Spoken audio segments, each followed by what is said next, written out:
Hello, जय हिंद, नमस्कार दोस्तों। आप सभी का स्वागत है आपके अपने YouTube channel online GK free classes में। आज के इस क्लास में हम रेलवे ग्रुप डी परीक्षा 2025 के लिए बहुत ही इम्पोर्टेंट क्वेश्चन लेकर आए हैं और इस क्लास के अंदर हम उन्हीं क्वेश्चनों को कवर करेंगे जो क्वेश्चन आपके रेलवे ग्रुप डी एग्जाम 2025 के लिए इम्पोर्टेंट रहेंगे। इसलिए इस क्लास को आपको कंप्लीट देखना है और इस क्लास के एंड में आपको बताना है कि आपके टोटल कितने क्वेश्चन सही होते हैं। और यदि आप इस चैनल से पहली बार जुड़े हैं तो इस चैनल को कर लीजिए सब्सक्राइब और बेल आइकन को प्रेस करना ताकि ऐसी ही शानदार क्लास का नोटिफिकेशन आपको सबसे पहले देखने को मिले। तो चलिए शुरू करते हैं आज के इस क्लास को बिना देरी के।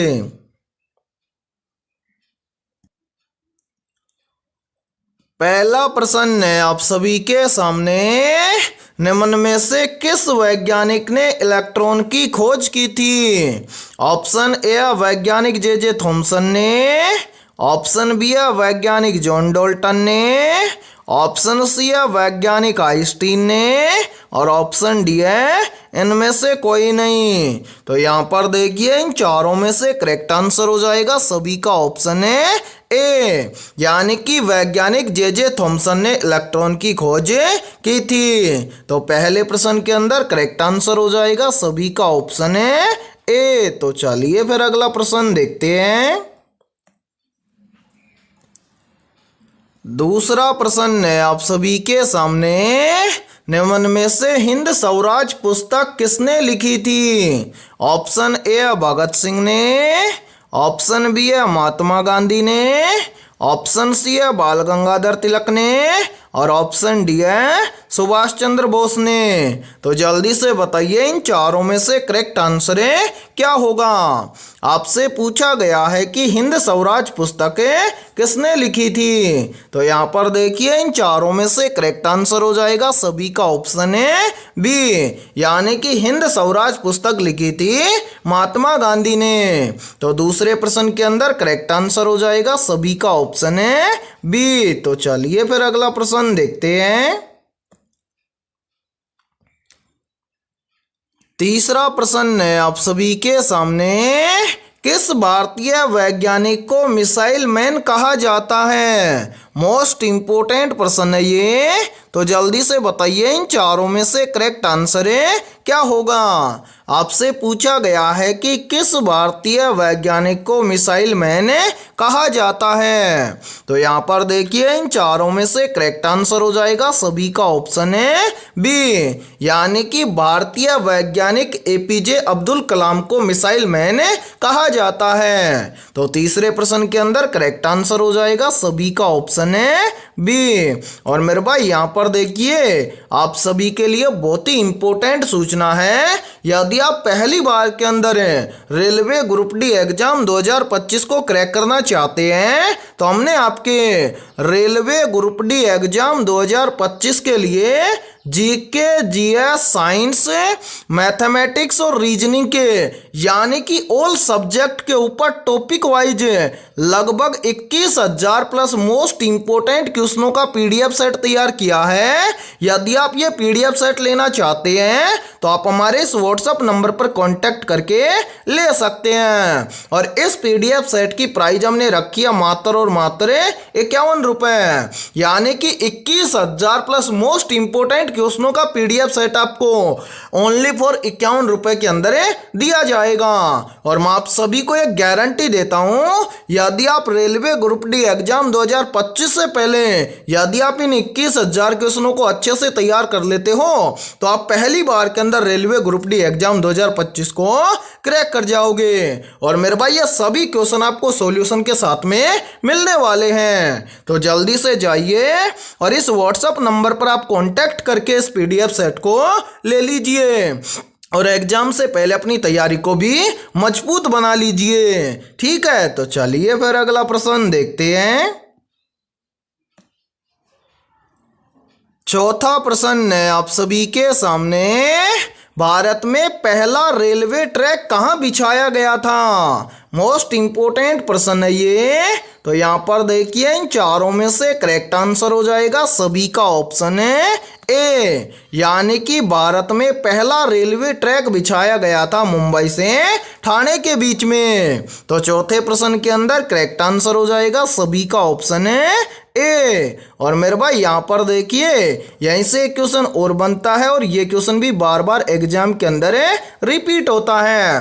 क्वेश्चन पूछा जाता है कि भारत में पहली रेल किन दो स्टेशनों के बीच में चली थी। तो मेरे भाई याद रखना भारत में पहली रेल चली थी मुंबई से ठाणे इन दोनों स्टेशनों के बीच में। ठीक है, तो चलिए फिर अगला प्रश्न देखते हैं।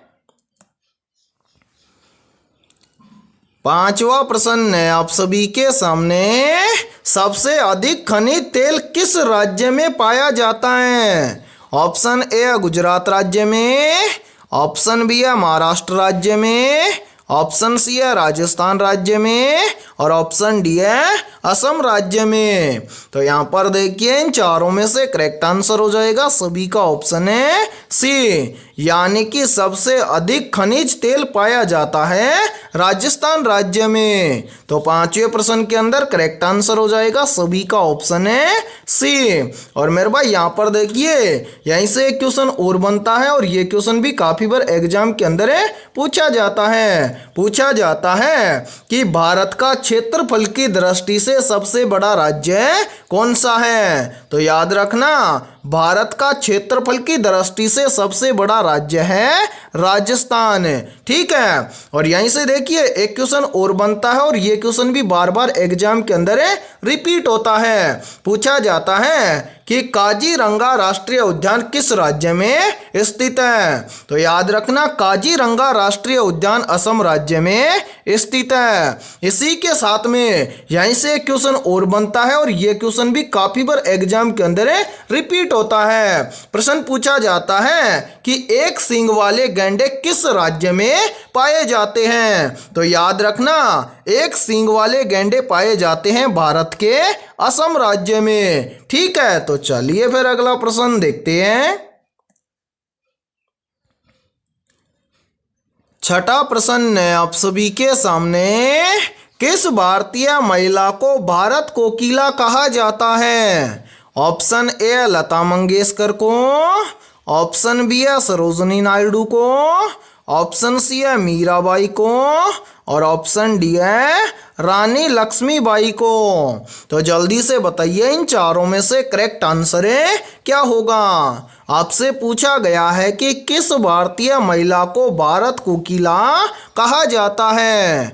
तो यहाँ पर देखिए इन चारों में से करेक्ट आंसर हो जाएगा सभी का ऑप्शन है बी, यानी कि भारतीय महिला सरोजिनी नायडू को भारत कोकिला कहा जाता है। तो छठे प्रश्न के अंदर करेक्ट आंसर हो जाएगा सभी का ऑप्शन है बी। तो चलिए फिर अगला प्रश्न देखते हैं। सातवां प्रश्न है आप सभी के सामने, कंप्यूटर की पहली पीढ़ी में कौन सी तकनीक प्रयोग हुई थी। तो यहाँ पर देखिए इन चारों में से करेक्ट आंसर हो जाएगा सभी का ऑप्शन है सी, यानी कि कंप्यूटर की पहली पीढ़ी में वैक्यूम ट्यूब तकनीक प्रयोग हुई थी। तो सातवें प्रश्न के अंदर करेक्ट आंसर हो जाएगा सभी का ऑप्शन है सी। तो चलिए फिर अगला प्रश्न देखते हैं। आठवां प्रश्न है आप सभी के सामने, निम्न में से क्विक सिल्वर किस धातु का नाम है। तो यहाँ पर देखिए इन चारों में से करेक्ट आंसर हो जाएगा सभी का ऑप्शन है बी, यानी कि पारा धातु का नाम है क्विक सिल्वर है, या फिर हम बोल सकते हैं कि क्विक सिल्वर पारा धातु का नाम है। ठीक है, तो चलिए फिर अगला प्रश्न देखते हैं। नौवां प्रश्न है आप सभी के सामने, निम्नलिखित में से राइबोजाइम किसका उदाहरण है। ऑप्शन ए प्रोटीन का, ऑप्शन बी है वसा का, ऑप्शन सी है आरएनए का और ऑप्शन डी है डीएनए का। तो यहाँ पर देखिए इन चारों में से करेक्ट आंसर हो जाएगा सभी का ऑप्शन है सी, यानी कि राइबोजाइम आरएनए का उदाहरण है। ठीक है, तो चलिए फिर अगला प्रश्न देखते हैं। 10वां प्रश्न है आप सभी के सामने। भारत में सबसे ज्यादा कोयला किस राज्य में पाया जाता है?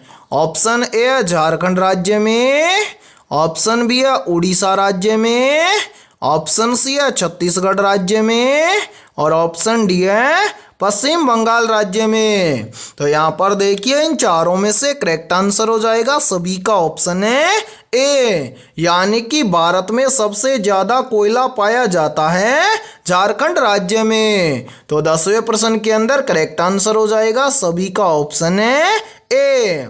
और मेरे भाई यहाँ पर देखिए, यदि ये क्लास आपको पसंद आ रही है तो जल्दी से एक बार इस क्लास को लाइक कर दीजिए, और यदि आप इस चैनल से पहली बार जुड़े हैं तो इस चैनल को कर लीजिए सब्सक्राइब और बेल आइकन को प्रेस करना, ताकि ऐसी शानदार क्लास का नोटिफिकेशन आपको सबसे पहले देखने को मिले। और आपके जितने भी दोस्त हैं रेलवे ग्रुप डी एग्जाम 2025 की तैयारी कर रहे हैं तो उनके पास भी इस क्लास को ज़्यादा से ज़्यादा शेयर करें। ठीक है, तो चलिए फिर अगला प्रश्न देखते हैं। 11वां प्रश्न है आप सभी के सामने। भारत के किस राज्य में एलिफेंटा गुफाएं स्थित हैं? तो यहाँ पर देखिए इन चारों में से करेक्ट आंसर हो जाएगा सभी का ऑप्शन है सी, यानी कि भारत के महाराष्ट्र राज्य में एलिफेंटा गुफाएं स्थित हैं। तो 11वें प्रश्न के अंदर करेक्ट आंसर हो जाएगा सभी का ऑप्शन है सी। तो चलिए फिर अगला प्रश्न देखते हैं। 12वां प्रश्न है आप सभी के सामने। भारत में भूदान आंदोलन किसने शुरू किया था? ऑप्शन ए जयप्रकाश नारायण ने, ऑप्शन बी है विनोबा भावे ने, ऑप्शन सी है महात्मा गांधी ने और ऑप्शन डी है बाल गंगाधर तिलक ने। तो यहाँ पर देखिए इन चारों में से करेक्ट आंसर हो जाएगा सभी का ऑप्शन है बी, यानी कि भारत में भूदान आंदोलन शुरू किया था विनोबा भावे ने। तो 12वें प्रश्न के अंदर करेक्ट आंसर हो जाएगा सभी का ऑप्शन है बी। और मेरे भाई इस क्लास के अंदर आपको एंड तक बने रहना है, क्योंकि इस क्लास के अंदर बहुत ही इंपॉर्टेंट क्वेश्चन होने वाले हैं और सेम इसी लेवल के क्वेश्चन आपके एग्जाम के अंदर पूछे जाते हैं। तो इस क्लास के एंड में आपको बताना है कि आपके टोटल कितने क्वेश्चन सही होते हैं। और यदि आपको किसी भी क्वेश्चन का आंसर पहले से आता हो तो उस क्वेश्चन का आंसर भी आप कमेंट सेक्शन के अंदर जरूर कमेंट करें। ठीक है, तो चलिए फिर अगला प्रश्न देखते हैं। 13वां प्रश्न है आप सभी के सामने।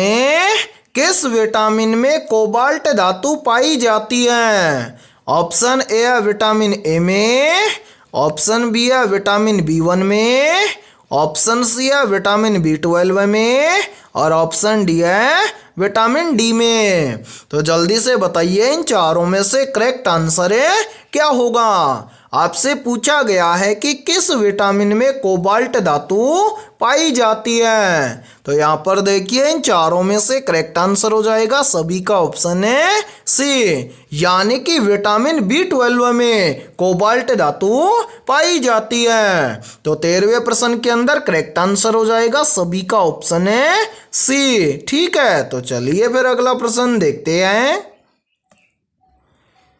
14वां प्रश्न है आप सभी के सामने। किस स्थान को भारत का मैनचेस्टर कहा जाता है? ऑप्शन ए है दिल्ली को, ऑप्शन बी है मुंबई को, ऑप्शन सी है अहमदाबाद को और ऑप्शन डी है कानपुर को। तो यहाँ पर देखिए इन चारों में से करेक्ट आंसर हो जाएगा सभी का ऑप्शन है सी, यानी कि अहमदाबाद को भारत का मैनचेस्टर कहा जाता है। तो 14वें प्रश्न के अंदर करेक्ट आंसर हो जाएगा सभी का ऑप्शन है सी। तो चलिए फिर अगला प्रश्न देखते हैं। 15वां प्रश्न है आप सभी के सामने। भारत में सबसे ज्यादा दूध उत्पादन करने वाला राज्य कौन सा है? ऑप्शन ए है महाराष्ट्र, ऑप्शन बी है उत्तर प्रदेश, ऑप्शन सी है गुजरात और ऑप्शन डी है हरियाणा। तो जल्दी से बताइए इन चारों में से करेक्ट आंसर क्या होगा। आपसे पूछा गया है कि भारत में सबसे ज्यादा दूध उत्पादन करने वाला राज्य कौन सा है। तो यहाँ पर देखिए इन चारों में से करेक्ट आंसर हो जाएगा सभी का ऑप्शन है बी, यानी कि भारत में सबसे ज्यादा दूध उत्पादन करने वाला राज्य है उत्तर प्रदेश। तो 15वें प्रश्न के अंदर करेक्ट आंसर हो जाएगा सभी का ऑप्शन है बी। तो चलिए फिर अगला प्रश्न देखते हैं। 16वां प्रश्न है आप सभी के सामने। भारत का सिलिकॉन वैली किसे कहा जाता है। तो यहाँ पर देखिए इन चारों में से करेक्ट आंसर हो जाएगा सभी का ऑप्शन है सी, यानी कि भारत का सिलिकॉन वैली कहा जाता है बेंगलुरु को। तो 16वें प्रश्न के अंदर करेक्ट आंसर हो जाएगा सभी का ऑप्शन है सी। तो चलिए फिर अगला प्रश्न देखते हैं। 17वां प्रश्न है आप सभी के सामने। थोरियम का सर्वाधिक भंडार भारत के किस राज्य में है। ऑप्शन ए है केरल राज्य में, ऑप्शन बी है राजस्थान राज्य में, ऑप्शन सी है झारखंड राज्य में और ऑप्शन डी है ओडिशा राज्य में। तो यहाँ पर देखिए इन चारों में से करेक्ट आंसर हो जाएगा सभी का ऑप्शन है ए, यानी कि थोरियम का सर्वाधिक भंडार भारत के केरल राज्य में है। तो 17वें प्रश्न के अंदर करेक्ट आंसर हो जाएगा सभी का ऑप्शन है ए। तो चलिए फिर अगला प्रश्न देखते हैं। 18वां प्रश्न है आप सभी के सामने। भारत में सबसे ऊंचा पर्वत शिखर कौन सा है। ऑप्शन ए है नंदा देवी, ऑप्शन बी है कंचनजंगा, ऑप्शन सी है माउंट एवरेस्ट और ऑप्शन डी है गुरु शिखर। तो जल्दी से बताइए इन चारों में से करेक्ट आंसर क्या होगा। आपसे पूछा गया है कि भारत में सबसे ऊंचा पर्वत शिखर कौन सा है। तो यहाँ पर देखिए इन चारों में से करेक्ट आंसर हो जाएगा सभी का ऑप्शन है बी, यानी कि भारत में सबसे ऊंचा पर्वत शिखर है कंचनजंगा। तो 18वें प्रश्न के अंदर करेक्ट आंसर हो जाएगा सभी का ऑप्शन है बी। तो चलिए फिर अगला प्रश्न देखते हैं। 19वां प्रश्न है आप सभी के सामने। रायगढ़ घराना निम्नलिखित में से किस नृत्य शैली से संबंधित है। तो यहाँ पर देखिए इन चारों में से करेक्ट आंसर हो जाएगा सभी का ऑप्शन है सी, यानी कि रायगढ़ घराना कथक नृत्य शैली से संबंधित है। तो 19वें प्रश्न के अंदर करेक्ट आंसर हो जाएगा सभी का ऑप्शन है सी। और मेरे भाई यहाँ पर देखिए आप सभी के लिए बहुत ही महत्वपूर्ण सूचना है। यदि आप पहली बार के अंदर रेलवे ग्रुप डी एग्जाम 2025 को क्रैक करना चाहते हैं तो हमने आपके रेलवे ग्रुप डी एग्जाम 2025 के लिए ऑल सब्जेक्ट के ऊपर टॉपिक वाइज लगभग 21,000 प्लस मोस्ट इंपोर्टेंट क्वेश्चनों का पीडीएफ सेट तैयार किया है।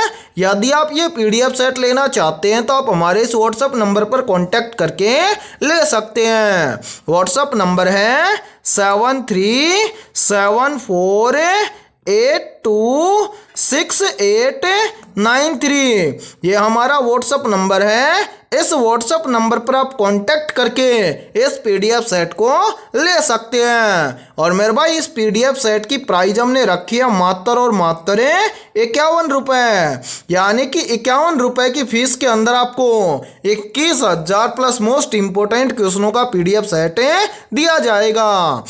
और ये सभी क्वेश्चन आपको सॉल्यूशन के साथ में मिलने वाले हैं। तो मेरे भाई जल्दी से जाइए और इस व्हाट्सएप नंबर पर आप कांटेक्ट करके इस पीडीएफ सेट को ले लीजिए और एग्जाम से पहले अपनी तैयारी को मजबूत बना लीजिए। और ये सभी क्वेश्चन आपके एग्जाम के लिए रामबाण साबित होने वाले हैं। और जो भी अभ्यर्थी केवल व्हाट्सएप ग्रुप में जुड़कर क्लासें लेना चाहता है तो वो भी इस नंबर पर कॉन्टैक्ट करके बोल सकता है कि सर आप हमें व्हाट्सएप ग्रुप के अंदर ऐड कर दीजिए।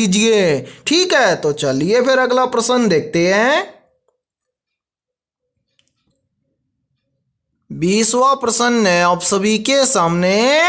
लखनऊ में 1857 ईस्वी की क्रांति का नेतृत्व किस महिला ने किया था? तो यहाँ पर देखिए इन चारों में से करेक्ट आंसर हो जाएगा सभी का ऑप्शन है बी, यानी कि लखनऊ में 1857 ईस्वी की क्रांति का नेतृत्व किया था बेगम हजरत महल ने। तो 20वें प्रश्न के अंदर करेक्ट आंसर हो जाएगा सभी का ऑप्शन है बी।